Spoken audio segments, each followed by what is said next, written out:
오늘 국자네. 어떻게 먹으라는 거야? 갖다 버려. 그 말 속에서 저는 38년을 살아왔습니다. 무릎 연골 주사 영수증이 냉장고에 겹겹이 붙어 있었지만 남편은 한 번도 몰랐습니다. 그날 밤 이혼하고 싶다고 처음으로 말했습니다. 혹시 여러분도 비슷한 생각을 해본 적 있으신가요? 그렇다면 제 이야기를 꼭 끝까지 들어주세요. 69년을 살아오며 단 한 번도 하지 못했던 진짜 제 이야기를 지금부터 들려드리겠습니다. 안녕하세요. 오늘 여러분께 들려드릴 이야기가 있어요. 구독과 좋아요 부탁드립니다. 안녕하세요. 저는 올해 69, 이복순이에요. 남편과 38년을 살았어요. 인천 동암의 오래된 아파트 12평 남짓한 그곳에서 하루하루를 보냈죠. 새벽 5시가 되면 자동으로 눈이 떠졌어요. 밥을 올리고 된장찌개를 끓이고 김치를 꺼내 놓았어요. 남편이 일어나 식탁에 앉으면 국 한 숟가락 떠서 맛을 보고는 말했죠. 오늘은 좀 짜네. 그 말이 제 하루의 시작이었어요. 무릎이 아파서 정형외과에 다닌 지 벌써 7년째였어요. 연골 주사를 맞을 때마다 받아온 영수증이 냉장고 자석에 겹겹이 붙어 있었죠. 병원비는 제 용돈에서 나갔어요. 남편에게 말하면 그 돈이면 반찬 하나 더 해먹지 않은 말이 돌아올 게 뻔했으니까요. 그래서 그냥 참았어요. 계단을 오르내릴 때마다 무릎에서 소리가 났지만 익숙해졌어요. 아침을 차리고 설거지를 하고 빨래를 널고 점심을 준비하고 또 저녁을 준비했어요. 38년이 그렇게 흘러갔죠. 딸 둘, 아들 하나를 키우면서 단 한 번도 제 이름으로 된 통장을 가져본 적이 없었어요. 남편 월급은 남편 통장으로 들어갔고 생활비는 정해진 만큼만 받았죠. 모자라면 제가 알아서 줄였어요. 어느 날 마트에서 장을 보다가 문득 생각했어요. 내가 뭘 하고 있는 걸까? 장바구니에 담긴 것들은 전부 남편이 좋아하는 것들이었어요. 제가 좋아하는 건 하나도 없었죠. 아니, 제가 뭘 좋아하는지조차 모르겠더라고요. 그날 밤 집에 돌아와 가계부 첫 장을 폈어요. 38년 동안 써온 가계부였죠. 첫 장 맨 위에 처음으로 제 이름을 또박또박 적었어요. 이복순. 세 글자가 낯설게 느껴졌어요. 이번에는 살림이 아니라 제 삶을 적겠다고 마음먹었어요. 며칠 뒤 용기를 내서 동사무소에 갔어요. 복지 상담실 문을 열고 들어갔을 때 젊은 여자 상담사가 맞아주었죠. 어르신, 무슨 일로 오셨어요? 저는 한참을 망설이다가 말했어요. 저 이혼을 하고 싶은데 어디서부터 시작해야 할지 모르겠어서요. 상담사는 놀라지 않고 천천히 고개를 끄덕였어요. 혼자 오시기 힘드셨죠? 괜찮아요. 천천히 말씀하세요. 상담사는 법률구조공단을 조심스레 알려주었어요. 전화번호와 주소를 적어주면서 무료 상담을 받을 수 있다고 혼자 걱정하지 말라고 했죠. 저는 그 종이를 가방 깊숙이 넣고 동사무소를 나왔어요. 집으로 돌아오는 버스 안에서 창밖을 보면서 생각했어요. 이제 정말 시작하는 건가? 가슴 속에서 편도선처럼 뭔가 부어오르는 느낌이 들었어요. 두려움일까요? 설렘일까요? 아니면 둘 다일까요?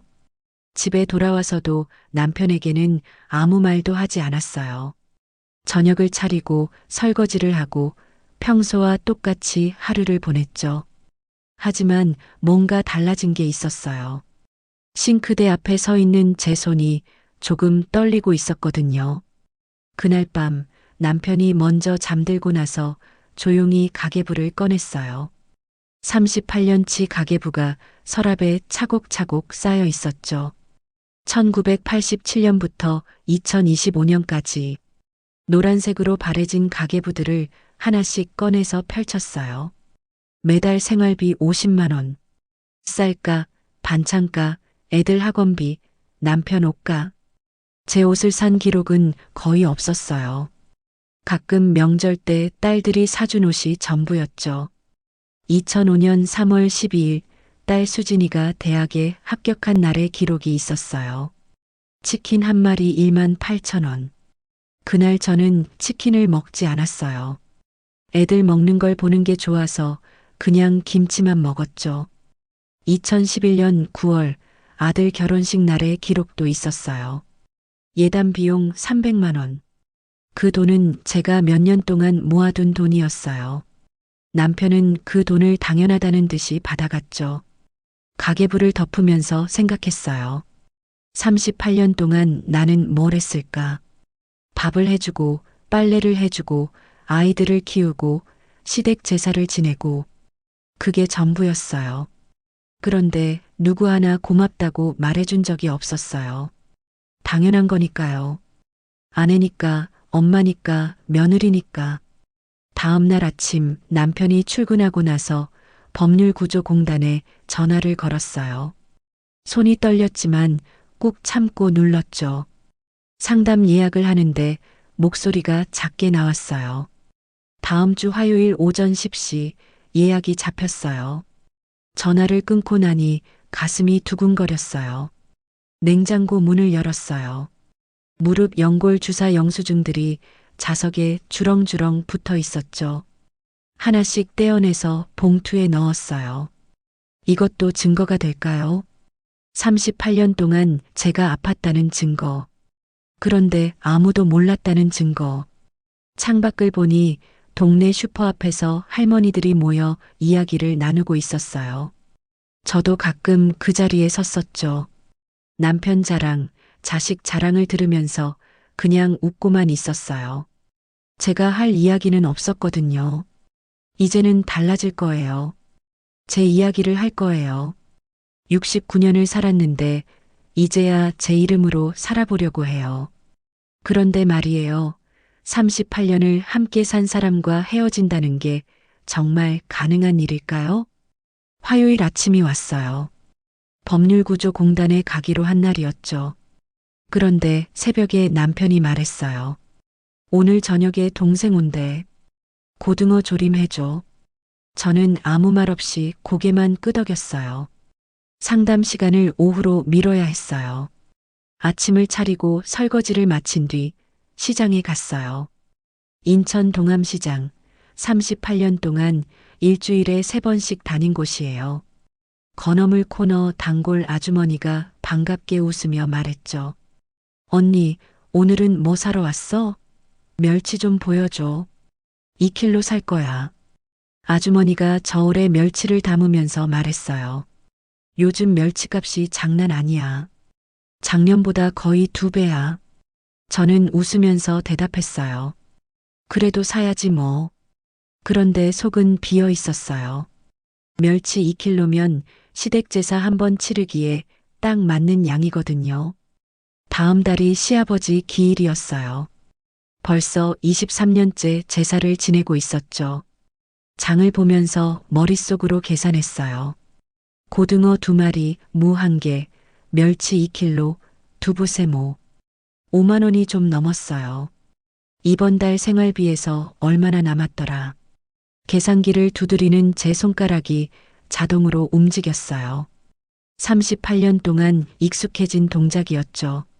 집에 돌아와 장을 풀고 고등어를 손질했어요. 시계를 보니 오후 1시였어요.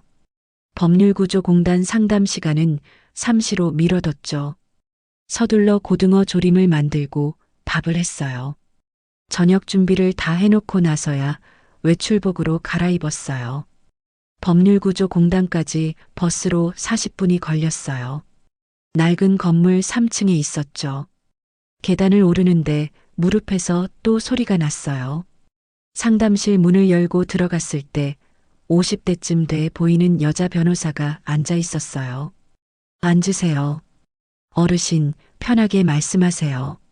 저는 한참을 말을 잇지 못했어요. 입이 떨어지지 않았거든요. 변호사가 물 한 잔을 건네주었어요. 천천히 마시고 말씀하세요. 급하지 않아요. 물을 한 모금 마시고 나서야 입이 열렸어요. 저 이혼을 하고 싶어요. 남편과 38년을 살았는데 더는 못 살겠어요. 변호사가 차분하게 물었어요. 특별한 이유가 있으세요? 폭력이나 외도 같은 거요? 저는 고개를 저었어요. 그런 건 없어요. 그냥 지쳤어요.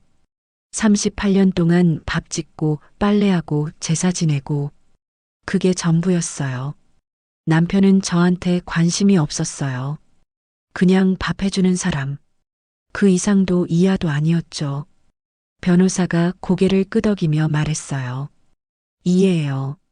그런데 어르신, 협의 이혼이 어려우면 재판 이혼을 해야 하는데 그러려면 법적인 이혼 사유가 필요해요. 혼인을 계속하기 어려운 중대한 사유요. 정서적 학대나 경제적 학대 같은 것들이요.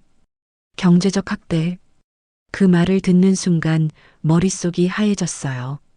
38년 동안 제 명의 통장이 없었던 것. 생활비가 모자라도 더 달라고 말 못했던 것. 무릎 치료비를 제 용돈에서 냈던 것. 그게 학대였을까요? 변호사는 계속 설명했어요. 재산분할 청구권도 있어요. 혼인 기간 동안 함께 모은 재산은 반반 나눠 가질 수 있어요. 집이 남편 명의예요? 네. 남편 이름이에요. 그럼 집값의 절반을 청구할 수 있어요. 가계부 같은 증거 자료가 있으면 더 좋고요. 가계부. 집에 38년치 가계부가 있었죠. 그걸 다 가져와야 하나요? 변호사가 말했어요. 네, 그게 어르신이 살림을 도맡아 했다는 증거가 돼요. 그리고 건강검진 기록이나 병원 영수증도 있으면 좋아요. 상담을 마치고 나올 때는 해가 기울고 있었어요. 버스 정류장에서 버스를 기다리는데 눈물이 났어요. 왜 우는지 모르겠었어요. 슬퍼서? 억울해서? 아니면 이제야 누군가 내 이야기를 들어줘서? 집에 도착하니 남편과 시동생이 거실에 앉아 있었어요. 고등어 조림은 잘 해놨지? 남편이 물었죠. 네, 데우기만 하면 돼요. 저는 부엌으로 들어가 고등어를 데우고 밥을 푸고 상을 차렸어요. 시동생이 한 입 먹고 말했어요. 형수님, 역시 손맛이 좋으시네요. 저는 웃으면서 대답했어요. 많이 드세요. 그런데 속으로는 생각했죠. 이게 마지막 상일 수도 있겠네. 식사를 마치고 설거지를 하는데 핸드폰이 울렸어요. 큰딸 수진이었어요. 엄마, 내일 시간 돼? 잠깐 얘기 좀 하고 싶어. 수진이는 제 마음을 알고 있었어요. 몇 달 전에 조심스럽게 말했거든요. 엄마, 아빠랑 계속 사는 게 행복해? 다음 날 수진이 집에 갔어요. 수진이가 차를 내오며 말했어요. 엄마, 진짜 이혼하려고? 저는 고개를 끄덕였어요. 응, 더는 못 살겠어. 수진이가 눈물을 글썽이며 말했죠. 엄마, 나는 엄마 편이야. 근데 오빠가 문제야. 오빠는 체면 때문에 난리 날 거야. 체면. 아들 준호는 항상 체면을 먼저 말했어요. 엄마, 동네 사람들이 뭐라고 할까봐 걱정돼. 그 나이에 이혼하면 창피하잖아. 아들에게 저는 엄마가 아니라 체면이었어요. 수진이가 제 손을 잡으며 말했어요. 엄마, 나는 엄마가 행복했으면 좋겠어. 69살이면 아직 젊어. 엄마 인생 엄마가 사는 거야. 그 말을 듣는 순간 눈물이 왈칵 쏟아졌어요. 그런데 정말 이기적인 걸까요? 이 나이에 내 행복을 찾겠다는 게? 큰딸 수진이와 이야기를 나눈 뒤 마음이 조금 단단해졌어요. 집에 돌아와서 서랍을 열었어요. 38년치 가계부가 차곡차곡 쌓여 있었죠. 노란색으로 바래진 것부터 최근 것까지 모두 38건이었어요. 하나씩 꺼내서 큰 쇼핑백에 넣었어요. 무거웠어요. 38년의 무게가 손에 느껴졌죠. 냉장고에 붙어있던 병원 영수증들도 모두 떼어내서 투명 파일에 넣었어요. 무릎 연골 주사 영수증, 혈압약 처방전, 건강검진 결과지. 7년치가 넘었어요. 남편은 이 영수증들을 한 번도 본 적이 없었죠. 관심이 없었으니까요. 다음 날 법률구조공단에 다시 갔어요. 이번엔 큰 봉투를 들고 갔죠. 여자 변호사가 봉투를 받아들고 하나씩 확인했어요. 가계부를 넘기면서 말했어요. 어머니, 정말 꼼꼼하게 쓰셨네요. 이게 다 증거가 돼요. 어머니가 38년 동안 가정 경제를 책임졌다는 증거요. 변호사가 설명했어요. 집은 남편 명의지만 혼인 기간 동안 모은 재산이니까 재산분할 청구를 할 수 있어요. 보통 30%에서 50% 사이로 인정돼요. 현재 집값이 얼마나 되나요? 저는 대답했어요. 3억 정도 될 거예요. 10년 전에 2억에 샀는데 요즘 시세가 올랐다고 하더라고요. 그럼 1억에서 1억 5천 정도는 받을 수 있어요. 변호사가 말했죠. 그리고 위자료도 청구할 수 있어요. 정서적 학대, 경제적 학대가 인정되면요. 하지만 협의 이혼으로 진행하는 게 시간이나 비용 면에서 나아요. 일단 남편분께 이혼 의사를 밝혀보세요. 남편한테 말하기. 그게 가장 어려운 일이었어요. 38년 동안 한 번도 제대로 거절해 본 적이 없었거든요. 언제 말하지? 어떻게 시작하지? 머릿속이 복잡했어요. 변호사가 종이 한 장을 건네주었어요. 협의 이혼 절차예요. 먼저 이혼 의사를 밝히고 재산분할과 위자료를 협의해요. 합의가 되면 가정법원에 가서 이혼 의사 확인을 받고 숙려 기간을 거쳐요. 노인 부부는 숙려 기간이 3개월이에요. 그 기간 동안 정말 이혼할 건지 생각해 보라는 거죠. 3개월.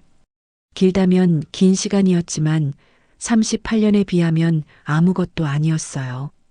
저는 고개를 끄덕였어요. 알겠어요. 준비하겠어요. 법률구조공단을 나와서 바로 은행으로 갔어요. 제 명의 통장을 만들어야 했거든요. 은행 창구에 앉아서 말했어요. 통장 하나 만들고 싶어요. 직원이 친절하게 물었죠. 어떤 용도로 사용하실 건가요? 저는 잠시 망설이다가 대답했어요. 제 용도요. 제 돈을 제가 관리하려고요. 신분증을 내밀고 서류를 작성했어요. 이름, 주소, 전화번호. 제 이름으로 된 통장이 생긴 건 이번이 처음이었어요. 통장을 받아들었을 때 손이 떨렸어요. 파란색 통장. 거기 제 이름이 적혀 있었어요. 이복순. 직원이 말했어요. 초기 비밀번호는 0이니까 꼭 변경하세요. 저는 비밀번호를 제 생일로 바꿨어요. 1956년 3월 15일. 69년 전 제가 태어난 날이요. 남편도 아이들도 모르는 비밀번호였어요. 은행을 나와서 동사무소로 갔어요. 등기부등본을 떼어야 했거든요. 집이 정확히 누구 명의인지, 대출은 얼마나 남았는지 확인하려고요. 서류를 받아보니 집은 남편 단독 명의였고 대출은 다 갚은 상태였어요. 3억짜리 집. 38년 동안 제가 아껴서 모은 돈도 들어간 집이었죠. 집으로 돌아왔어요. 남편은 아직 퇴근 전이었어요. 서랍을 열어서 가계부를 다시 꺼냈어요. 그 중에서 중요한 것들만 골라서 복사해 두어야 했어요. 동네 문방구에 가서 복사를 했어요. 한 장 한 장 복사하는데 시간이 오래 걸렸죠. 문방구 주인 아주머니가 물었어요. 이거 다 뭐예요? 양이 엄청 많네. 저는 웃으며 대답했어요. 그냥 정리 좀 하려고요. 주인 아주머니는 더 묻지 않았어요.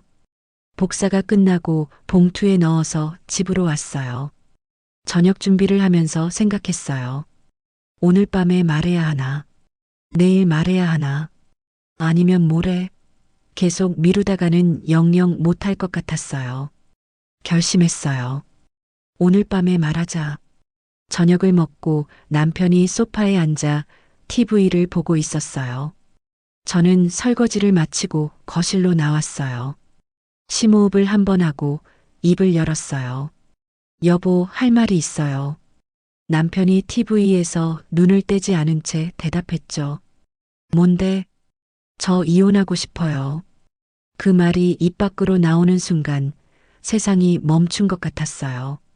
남편이 천천히 고개를 돌려 저를 봤어요. 뭐라고? 목소리가 커졌어요. 저는 다시 말했어요. 이혼하고 싶어요. 더 이상 못 살겠어요. 남편이 벌떡 일어나서 소리쳤어요. 야, 너 미쳤어? 갑자기 무슨 소리야? 우리 나이가 몇인데 이혼을 해? 동네 사람들이 뭐라고 할 것 같아? 또 체면이었어요.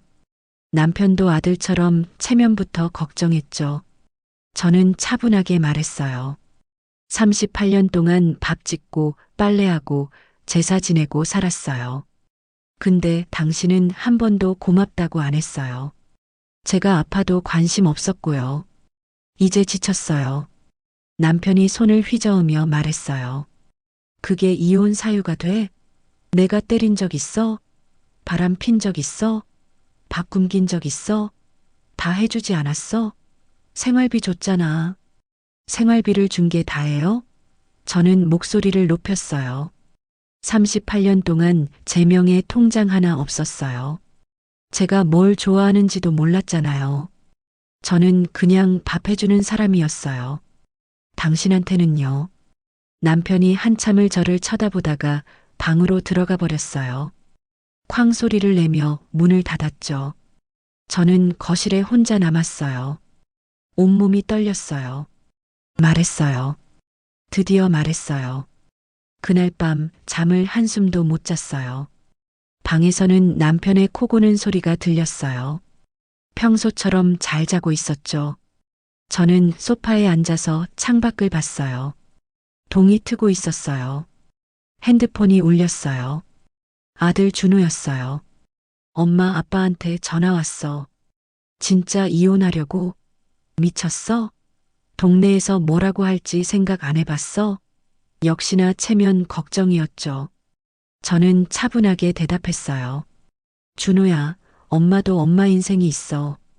69살이지만 아직 살 날이 남았어. 더 이상 못 참겠어. 준호가 소리쳤어요. 그래도 그렇지. 이혼까지 해야 돼? 전화를 끊었어요. 더 이상 설명하고 싶지 않았어요. 이제 돌아갈 수 없는 다리를 건넌 걸까요? 남편에게 이혼 이야기를 꺼낸 뒤로 집안 공기가 무거워졌어요. 남편은 저한테 말을 거의 하지 않았어요. 밥상을 차려놔도 혼자 먹고 방으로 들어가 버렸죠. 아들 준호는 매일같이 전화해서 엄마 생각 좀 해보라고 동네 사람들 얼굴에 뭐 바르고 다니냐고 했어요. 일주일쯤 지났을 때 큰딸 수진이가 전화했어요. 엄마, 우리 집으로 와. 작은 방 하나 비워놨어. 일단 나와서 생각 정리해. 수진이는 부천에 살고 있었어요. 남편하고 초등학생 아들 하나 있는 작은 아파트였죠. 저는 며칠 고민하다가 짐을 쌌어요. 크게 가져갈 게 없었어요. 옷 몇 벌, 세면도구, 그리고 통장이랑 서류들. 38년을 살았는데 제 물건이라곤 이게 전부였어요. 캐리어 하나에 다 들어갔죠.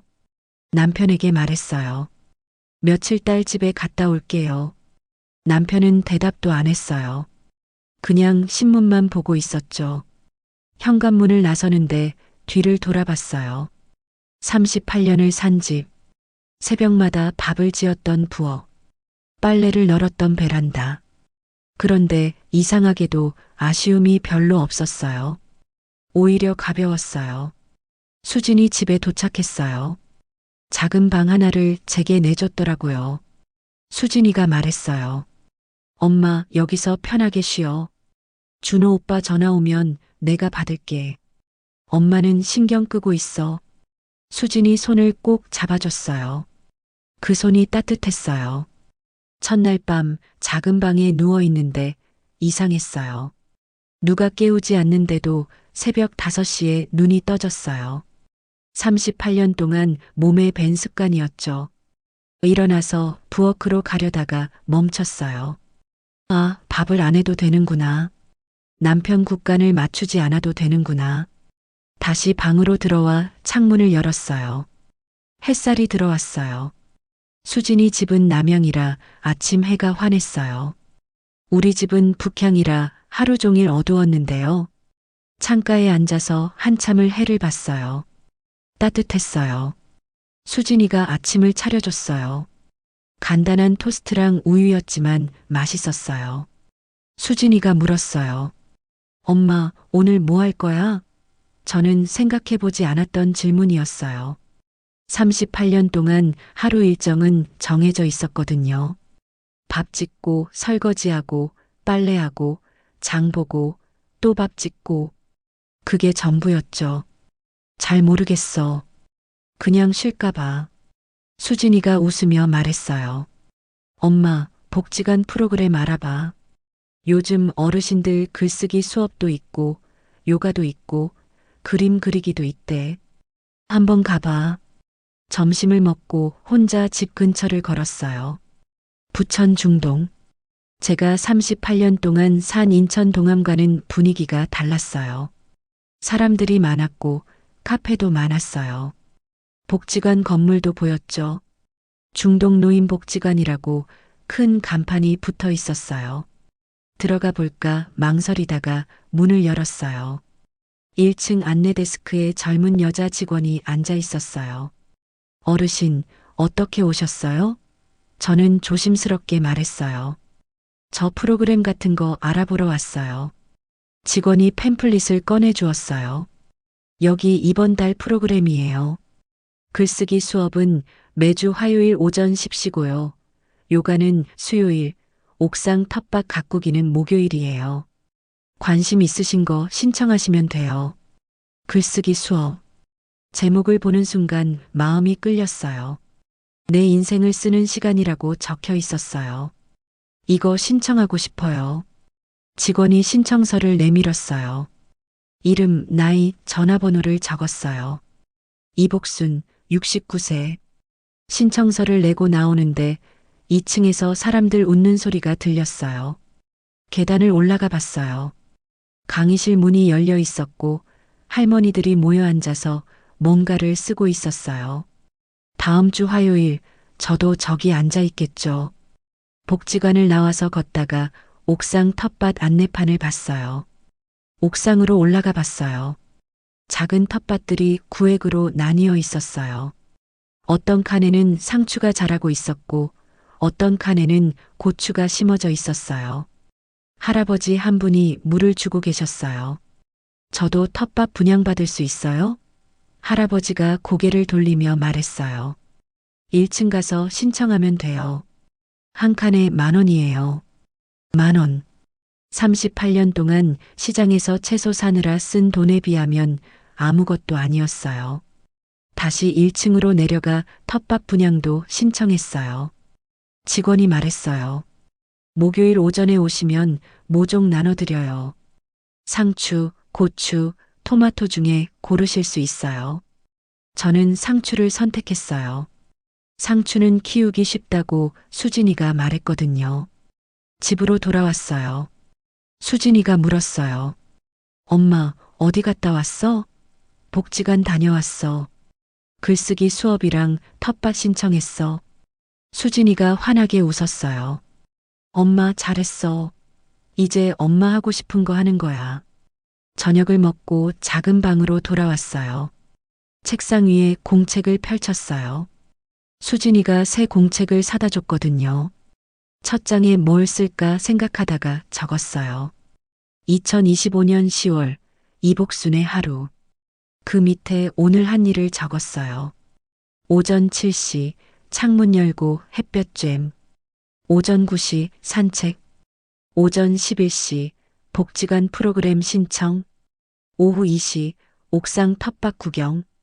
오후 6시 저녁 식사. 오후 8시 일기 쓰기. 적고 보니 신기했어요. 38년 동안 제 시간표는 늘 똑같았거든요. 새벽 5시 기상, 밥 짓기, 설거지, 빨래, 장보기, 제사 준비. 그게 전부였어요. 근데 오늘은 달랐어요. 제가 하고 싶은 걸 했어요. 핸드폰이 울렸어요. 남편이었어요. 받지 않았어요. 곧 문자가 왔어요. 밥은 먹었어? 38년 만에 처음 받는 문자였어요. 답장을 안 했어요. 수진이가 방문을 두드렸어요. 엄마, 차 한잔 할래? 거실로 나갔어요. 수진이가 따뜻한 꿀차를 내왔어요. 둘이 소파에 앉아서 차를 마셨어요. 수진이가 말했어요. 엄마, 내일은 뭐 할 거야? 내일. 처음으로 제가 정할 수 있는 내일이었어요. 내일은 옥상에 가서 텃밭자리 확인하고 모종 심을 준비해야지. 그리고 글쓰기 수업 준비도 하고. 수진이가 웃었어요. 엄마, 달라졌어. 얼굴이 밝아졌어. 거울을 봤어요. 정말 그랬어요. 일주일 전만 해도 어두웠던 얼굴이 조금 밝아진 것 같았어요. 주름은 여전했지만 눈빛이 달랐어요. 밤에 침대에 누워서 생각했어요. 앞으로 2달이면 숙려 기간이 끝나요. 그러면 정식으로 이혼이 성립되겠죠. 남편과 재산분할 협의도 해야 하고 위자료 이야기도 해야 해요. 변호사가 준비하라고 했던 서류들도 더 모아야 하고요. 해야 할 일이 많았어요. 하지만 두렵지 않았어요. 오히려 기대됐어요. 69년을 살았는데 이제야 제 인생을 사는 것 같았거든요.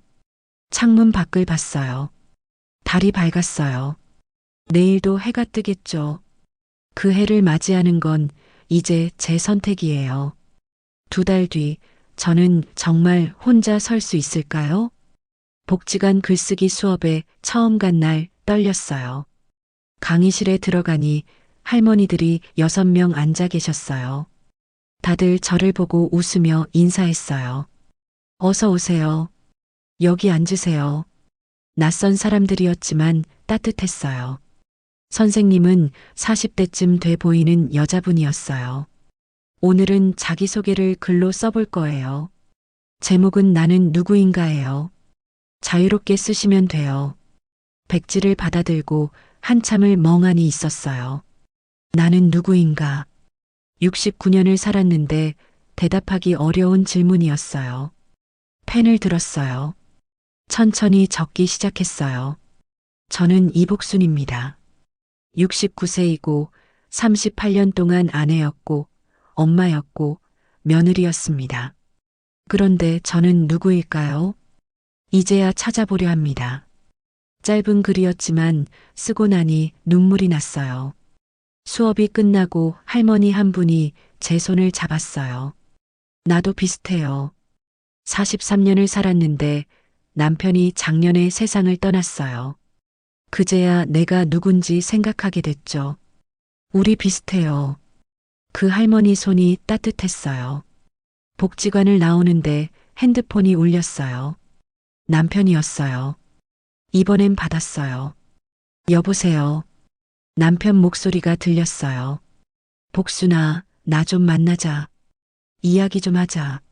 며칠 뒤 남편을 만났어요. 집 근처 카페에서 만나기로 했죠. 38년을 살았지만 남편이랑 카페에 앉아본 건 처음이었어요.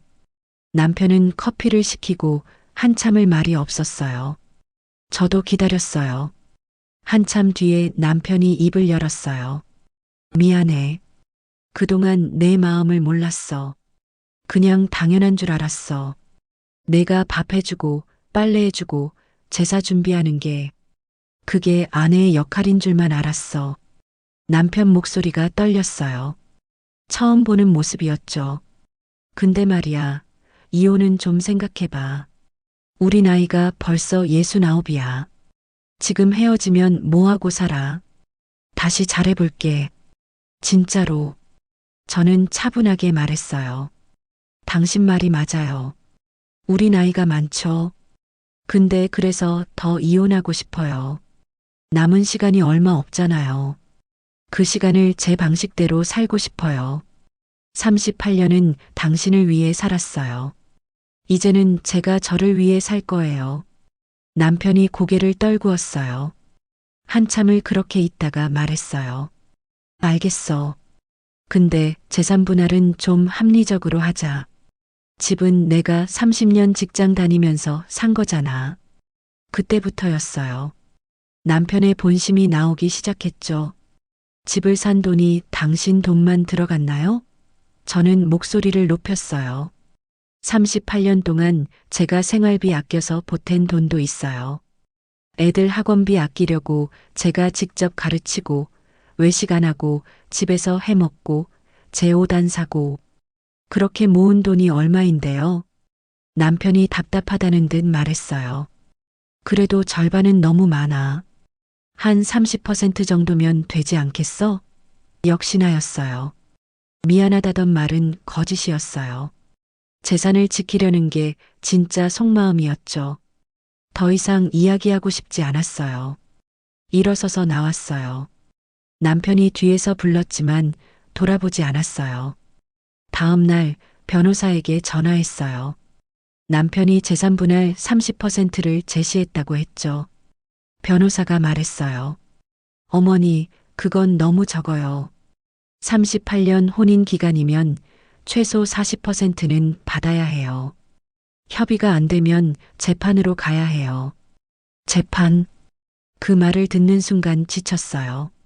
얼마나 더 싸워야 하는 걸까? 변호사가 조심스럽게 말했어요. 어머니, 남편 측에서 집값의 45%와 위자료 2천만 원을 제시해 왔어요. 생각해 보시고 연락 주세요. 45%면 집값 3억의 45%니까 1억 3,500. 위자료 2천을 합치면 1억 5,500. 적은 돈은 아니었어요. 하지만 38년의 값이 그것뿐일까요? 수진이와 상의했어요. 수진이가 말했어요. 엄마, 더 끌면 엄마만 지쳐. 재판 가면 시간도 오래 걸리고 스트레스도 심해. 그냥 받아. 1억 5천이면 작은 집 하나 살 수 있어. 며칠을 고민했어요. 옥상 텃밭에 가서 상추 모종을 심으면서도 생각했고 글쓰기 수업에서 글을 쓰면서도 생각했어요. 밤에 잠을 자다가도 생각이 나서 깼어요. 일주일 뒤 변호사에게 전화했어요. 받아들이겠어요. 45%와 위자료 2천. 더 싸우고 싶지 않아요. 변호사가 알겠다고 했어요. 합의서 준비할게요. 다음 주에 오세요. 합의서에 도장을 찍는 날 손이 떨렸어요. 이복순. 제 이름 옆에 도장을 찍었어요. 남편도 도장을 찍었죠. 변호사가 말했어요. 이제 가정법원에 제출하면 돼요. 숙려 기간 지나면 이혼이 확정돼요. 법률구조공단을 나와서 옛집으로 갔어요. 제 짐을 가지러 가야 했거든요. 아파트 계단을 올라가는데 이상했어요. 38년을 오르내린 계단인데 낯설었어요. 5층까지 올라가는데 무릎에서 소리가 났어요. 여전했어요. 현관문을 열었어요. 남편은 없었어요. 방으로 들어가 옷장을 열었어요. 제 옷들이 걸려 있었죠. 많지 않았어요. 몇 벌 안 됐어요. 다 꺼내서 가방에 넣었어요. 서랍을 열었어요. 38년치 가계부가 있었죠. 이미 복사해둔 것들이지만 원본도 가져가고 싶었어요. 가방에 넣었어요. 화장대 서랍에는 남편이 결혼기념일에 사준 목걸이가 있었어요. 단 한 번 10년 전에 받은 선물이었죠. 그건 두고 갔어요. 부엌으로 갔어요. 싱크대 앞에 섰어요. 38년 동안 매일 섰던 자리였어요. 여기서 밥을 하고 설거지를 하고 반찬을 만들었죠. 냉장고를 열었어요. 텅 비어 있었어요. 남편이 밥을 안 해 먹나 봐요. 문득 마지막으로 한 번만 반찬을 해주고 싶었어요. 이혼하더라도 38년을 함께 산 사람이었으니까요. 마트에 가서 재료를 샀어요. 김치찌개 재료, 계란, 시금치. 집에 돌아와서 반찬을 만들었어요. 김치찌개를 끓이고 계란말이를 부치고 시금치를 무쳤어요. 냉장고에 반찬을 가득 넣었어요. 그리고 메모지에 적었어요. 38년 고생했어요. 건강하세요. 식탁 위에 메모를 놓고 집을 나왔어요. 계단을 내려가는데 위층에서 발걸음 소리가 들렸어요. 누군가 올라오고 있었어요. 그 소리가 제 것이 아니라는 게 신기했어요. 더 이상 제가 오르내릴 계단이 아니었으니까요. 수진이 집으로 돌아왔어요. 가방을 내려놓고 작은 방에 앉았어요. 창문으로 해가 지고 있었어요. 수도요금 고지서처럼 오래된 관계도 언젠가는 끊기는 거였어요. 38년의 끝이 이렇게 허무한 건 제가 잘못한 걸까요? 숙려 기간이 끝나고 이혼이 확정됐어요. 가정법원에서 이혼 확인서를 받아들었을 때 손이 떨렸어요. 38년의 결혼이 종이 한 장으로 끝났어요. 무겁기도 했지만 동시에 가벼웠어요. 재산 분할로 받은 1억 5,500만 원으로 작은 빌라를 샀어요. 부천 소사구의 빌라였어요. 방 2개짜리 작은 집이었지만 제 명의였어요. 이복순. 등기부등본에 제 이름이 또박또박 적혀 있었어요. 69년을 살면서 처음으로 제 집이 생긴 거예요. 이사 가는 날 수진이랑 둘째 딸 민지가 도와주러 왔어요. 짐이 많지 않아서 금방 끝났어요. 민지가 방을 둘러보며 말했어요. 엄마, 여기 햇볕 정말 잘 들어온다. 좋은 집이야. 수진이도 고개를 끄덕였죠. 엄마, 이제 여기서 편하게 살아. 아들 준호는 오지 않았어요. 여전히 화가 나 있었죠. 며칠 전에 전화했을 때 말했어요. 엄마, 동네 사람들이 다 알아. 우리 집안 망신이야. 전화를 끊고 한참을 울었어요. 아들에게 저는 엄마가 아니라 체면이었던 거예요. 동사무소에 가서 전입신고를 했어요. 도장을 찍는데 뭉클했어요. 이제 저는 이곳 사람이에요. 새로운 동네, 새로운 집, 새로운 시작. 주민센터 직원이 웃으며 말했어요. 어르신, 이 동네 복지관 프로그램 좋아요. 많이 이용하세요. 집으로 돌아와 짐을 풀었어요. 옷장에 옷을 걸고 부엌에 그릇을 정리했어요. 38년 동안 쓰던 앞치마가 나왔어요. 낡고 바랜 앞치마였죠. 얼마나 많은 밥을 했을까요? 얼마나 많은 설거지를 했을까요? 앞치마를 한참 보다가 큰 봉투에 넣었어요. 그리고 아파트 1층 재활용함에 넣었어요. 이제 필요 없었어요. 목요일 복지관 옥상 텃밭에 갔어요. 제 구에게 상추 모종이 잘 자라고 있었어요. 2주 전에 심은 모종이었는데 벌써 이렇게 컸어요. 물을 주면서 생각했어요. 나도 이렇게 자라고 있는 걸까? 69년 만에 새로 시작하는 거니까요. 옆 구의 할머니가 말을 걸었어요. 상추 잘 크네요. 처음이에요? 네, 처음이에요. 할머니가 웃으며 말했어요. 저도 작년에 처음 시작했어요. 남편 보내고 나서요. 혼자 살기 외로워서 뭐라도 해야겠더라고요. 근데 해보니까 재미있어요. 그 할머니와 한참 이야기를 나눴어요. 혼자 사는 게 어떤지, 자식들은 어떻게 지내는지, 하루를 어떻게 보내는지, 서로의 이야기를 들어주는 게 좋았어요. 외롭지 않았어요. 화요일 글쓰기 수업에 갔어요. 오늘은 늦었지만 지금이라는 제목으로 글을 쓰는 날이었어요. 백지를 받아들고 펜을 들었어요. 천천히 적기 시작했어요. 저는 69세에 이혼했어요. 늦었다고 생각했어요. 이 나이에 무슨 새 출발이냐고요. 근데 지금이 가장 빠른 거더라고요. 앞으로 살 날이 10년일지 20년일지 모르지만 그 시간만큼은 제가 저로 살고 싶어요. 밥 짓는 사람이 아니라 이복순으로요. 글을 다 쓰고 선생님이 돌아가며 읽어보라고 했어요. 제 차례가 왔을 때 떨렸지만 읽었어요. 다 읽고 나니 박수 소리가 들렸어요. 할머니들이 박수를 쳐주었어요. 어떤 할머니는 눈물을 닦고 있었어요. 수업이 끝나고 할머니 한 분이 제게 다가왔어요. 나도 용기 내고 싶어요. 50년을 살았는데 남편이 저를 사람 취급 안 해요. 근데 이혼할 용기가 안 나요. 저는 그 할머니 손을 잡았어요. 천천히 생각해 보세요. 늦은 건 없어요. 준비되면 시작하는 거예요. 집으로 돌아오는 길에 마트에 들렀어요. 장을 보는데 신기했어요. 카트에 담는 게 전부 제가 좋아하는 것들이었어요.